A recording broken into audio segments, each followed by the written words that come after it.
Yes, welcome to Camberwell Sports Ground. My name is Jack. I'm with the Perfect Pitch, and this is just a little video on cricket pitch covers. Okay, it's not meant to be a crack or anything at anybody. It's just, covers are one of those things that clubs, associations, everybody, players all struggle with. Okay, and curators particularly. G'day mate, how are you? Just because of the size of them, the conditions you've got to sometimes put them in. But it's really a chore rather than something that you see as essential to getting the game on, and that is always sort of pass the buck, get the bare minimum coming down to do it and so on. Obviously these got put on last night, so probably did have a few more blokes around than you generally would have on a Friday or something like that to put them down. But again, like just some of the fundamentals of putting a cover on is that it's got to be like you're putting on a bed sheet. It's got to be tight as you can get it. That undersheet, it's got to be tight as. Otherwise, if it's not, guess what happens? It pulls off the mattress. Right. So this is exactly the same. The wind's just coming and going here, but along the edge into the wind, we have to be as tight as we can be. Okay. As soon as we've got areas like that, it's all crimped up. You can get little pockets, and it just keeps pulling up, and then eventually a peg will come up, and away you go. And then once there's air getting under there, and if that back edge along that side is the far side of the wind, if that is down tight, then the air will just get under here. It's got nowhere to go, and then bang, and then you'll lose the whole thing. It also makes it particularly hard for, say, myself as well, on my own to actually fix this up, because I'm at risk of making it worse by trying to tighten this up nice and straight. It will, if I get a big wind gust, could just get under there, and then bang, I've moved a peg, trying to move a peg, and away we go. So ideally, we would have this edge into the wind nice and tight. If it's on an angle, generally it does come from the northwest for wind and rain in Melbourne. You would have sort of this side as well, nice and tight. As you can see here, there's not that many pegs on this edge, and then for some reason there's a truckload down this far edge. So again, making sure your pegs are evenly spaced is probably an ideal situation here. And then if we look at how some of the pegs have been put in, crazy that, we're allowing a bit of slack there, particularly, if these were further up, get a bit of rain, water will come off the cover potentially here into that hole from that peg, and then a bit of wind flapping up and down, bang, that peg comes out, and then again you've got another just access point for wind to come in and through. We've got some other issues here with the pegs as well, where they've gone right through the eyelet. So these are probably the cheaper version of the pegs you can get. No slide on ABC tarps. These are better than nothing. They're much easier to put in than your tent pegs, and they don't damage your thing. But obviously, if there's no weld there, you can get a little bit of a catch point or get caught there. It's hard to get out, or blokes who are putting the covers out aren't going to spend any time trying to fix that up. So obviously the more expensive pegs with a weld are good. And then again, I just see things like, I don't know if someone's put that peg there, or I don't know if that's flung out. Kind of. But yeah, we've got a few issues with the cover here.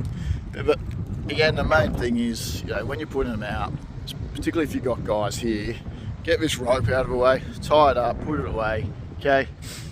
All it does is become a hazard itself, particularly if the covers haven't been put on correctly.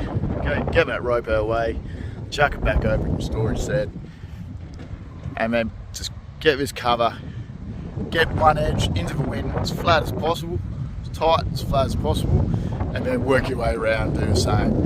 Just get every edge nicely down tight, and then that way, when you get there Saturday morning or next time you're probably looking for covers, is going to be on a Saturday morning rather than potentially getting a call from a curator or from whoever's the curator's talking to your club saying, hey boys, you've got to get back to the ground some stage today and fix up the covers, or the match has been washed out because the covers couldn't stay on. So probably the other thing here is, I guess, just another thing as well. Okay, it's about our edge just there of the wicket. We've got quite a big overlap here, and if we just go down the other end, it's not the end of the world or anything like that. But the overlap down this end is quite minimal from the edge of your square. As you can see, those markings are from some verti draining or coring that happened yesterday around the square. But that's right on the edge of the square there. So again, you want to try and make and even that up if you can. Some grounds obviously have a different slope and so on. The water does drain this way, so I probably would like a little bit more. It doesn't have to be big, but another half metre this way, so that we can get a bit of a wave of water isn't just pulling straight off right to the edge of the square. Because clay is capillary, so it can go up and down. So if there's water to the side of it, it can just absorb that in and start pulling it into the pitch if it does get wet or stay wet there moist for long. So it's just that's a traffic area which the umpires will be concerned about in terms of people running through, bowlers and so on. Batsmen, etc. Okay, during the course of a match. So you just want to make sure you try and make sure you've got a good overlap either side of the pitch, and you don't have all your extension down one end. And then obviously we've got the single cover here, which is probably a good indicator of where the overlap should be out to. That's all for me. Again, pretty good effort, I think, considering first up. One of the big points around good covers, techniques and all that as well is make sure you've got enough pegs. Okay, as you can see, we've got probably pegs on this side, which is alright, and that's probably actually almost the right tightness this side here. But then it's just the far side there where we've cooked it. But just having enough pegs, evenly spaced, nice and tight.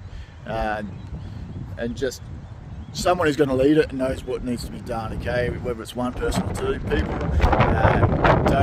Don't let people just wander off once they're done, like once they've pulled it out. Just say, hey boys, sit there, let's get it nice and tight and flat, and then that way you're going to get a good result. And it does make it easier as well in the morning, and in terms of water pooling and stuff like that. So if you've got these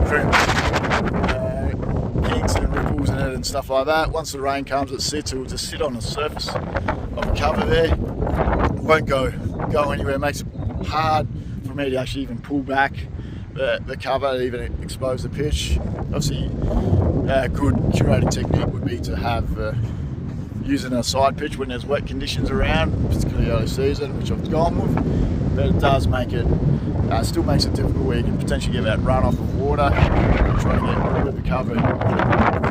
And the other thing with that is, with our water sitting, you can then get wet spots. Just if there's a pool of water sitting on above the pitch, okay, you'll have that Hessian, and you still might have a couple of Hessians there, but that pitch will be sweating. There's a pool of water there, it will sweat into the Hessian, it will sweat into the roof of the ceiling of the cover, and it'll go straight back onto the Hessian. The Hessian absorbs it, but then once that gets saturated, then that will actually sit on the pitch and just be pushing straight into the pitch. So you'll have the moisture potentially affecting the wicket there from the sweat. Whereas if there's minimal water sitting on the cover, when you've got it nice and tight, generally drains off or away from the pitch. If done correctly, then you'll have the Hessian will just absorb that and won't have this big weight on it, pushing that water back onto the pitch rather than just sitting there absorbed in the Hessian itself. Okay. That's probably all the points we've got at this stage. There's always more things popping out. But again, just looking at covers, they suck. Everybody knows they suck. There hasn't been really any, invention, I think, in the last few years, besides probably a slog, and that's still quite an effort for the individual to look after. But in terms of putting him out and doing it effectively, I'd love to do a tutorial, but it's one of those things. You got to get it all together and all happening. Yeah, little dogs like this, eh? Anyway, that's all from me. Alright, guys. Just an update. So Liam and the hammer came down and just gave us a hand. So we were able to just work around. Wind has dropped off a little, as you can see. Conditions actually find out. We missed the bulk of everything there, which is fortunate. But you can just see, even with this bit of wind, but it's not really getting under anymore. We've got it nice and tight, particularly along this front edge. Okay, still a little bit of a crimp there, which isn't great, but for what it is, we're in a much better position than we were earlier this morning with a threat of rain around. I think it's cleared for most of the day, and it's going to be, again, it's going to be a tomorrow morning issue again. But this is, as you can see, it looks pretty flat right across. Yeah, a couple of little bad spots down there towards the end, but I think overall we're in a much safer position. So I'll just update this onto the end of the video, just to give you an idea of how it should potentially look. If a club's roll this out, there's not going to be really any complaints from me